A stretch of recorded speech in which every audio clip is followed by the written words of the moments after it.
NFL Week 1 action in the old black and blue division. We got the Packers and the Vikings. Great game to kick off Week 1 in the NFL. He's Robert Ferringo. I'm Scott Spreitzer. We are DocSports.com. We'll get to the game in just a moment. First, a quick note. If you've yet to become a member at DocSports.com, just want to give it a trial run. It's a real cool way to do so. You click on that link below the video, get set up for a free $60 account to be used on any of our daily packages, anybody in the roster over at DocSports.com.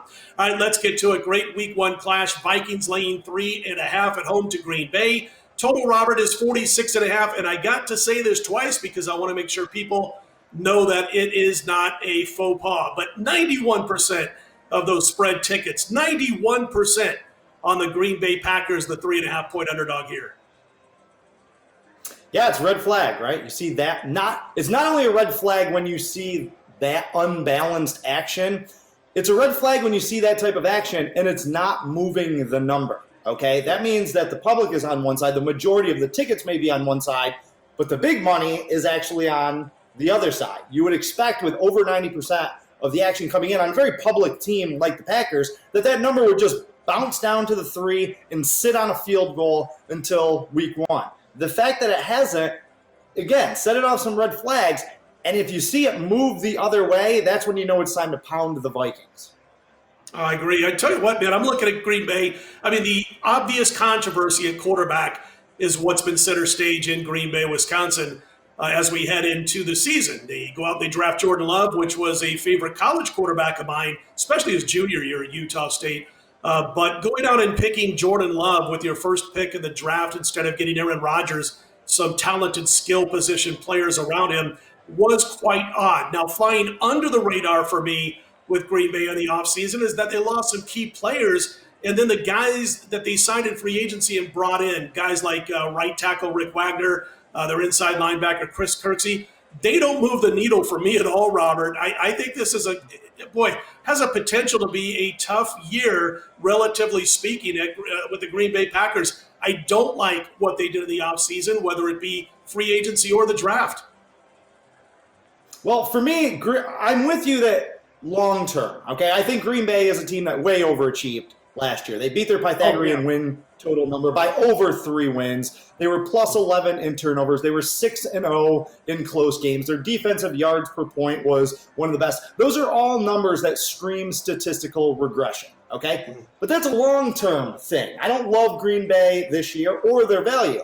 But in this matchup, I understand why 90% of the action is coming in on Green Bay, because at the end of the day, free agents here, free agents there, because Minnesota lost some people as well. They've retooled their entire secondary. At the end of the day, people are going to come down and say, do I want Kirk Cousins or do I want Aaron Rodgers? And, oh, by the way, you're giving me 3.5 points with Aaron Rodgers. It seems like an easy call, but, again, that's where, savvy professional handicappers like us won't dive in as quickly. Yeah, exactly. You mentioned Minnesota losing some players. I agree. I did like the fact that they signed defensive tackle Michael Pierce, which I thought was an absolute steal from Baltimore. A-plus signing free agent season. They franchise tagged Anthony Harris. That's going to help out.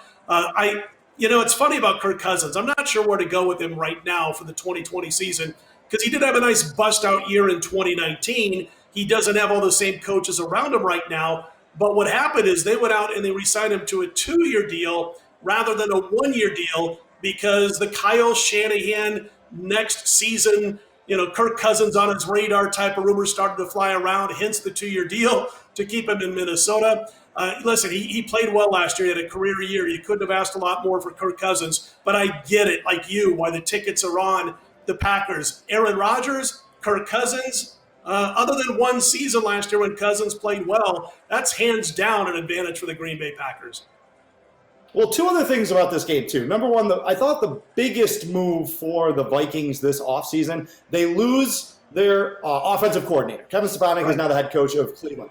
But they got Gary Kubiak to fill in for him, which is brilliant. Gary Kubiak has been running that Shanahan-Kubiak system for decades. Okay, sure. So great move for Minnesota, and I expect them to be a very powerful offense this year. And Green Bay runs some of the same things kind of schematically, so that should benefit the Minnesota defense. However, it comes back. One of the factors that it comes back to for me also is that are there going to be fans in the stadium? Okay, the home team is 6-2 straight up and against the spread in this series. Home field has been very important, and they're two completely different home field atmospheres. If there's no fans in the stands, then Minnesota loses really what is one of their primary edges and what has been one of the defining factors of this season in recent years.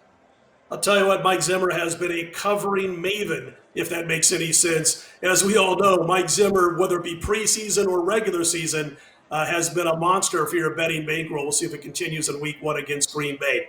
Hey, don't forget to check out all of our Week 1 videos. And also, if you have yet to become a member at DocSports.com, you can click on that link below the video, give it a trial run, and get a free $60 account. You can use those on any of our daily packages over at DocSports.com. He's Robert Ferringo. I'm Scott Spreitzer. More to come Week 1 in the NFL.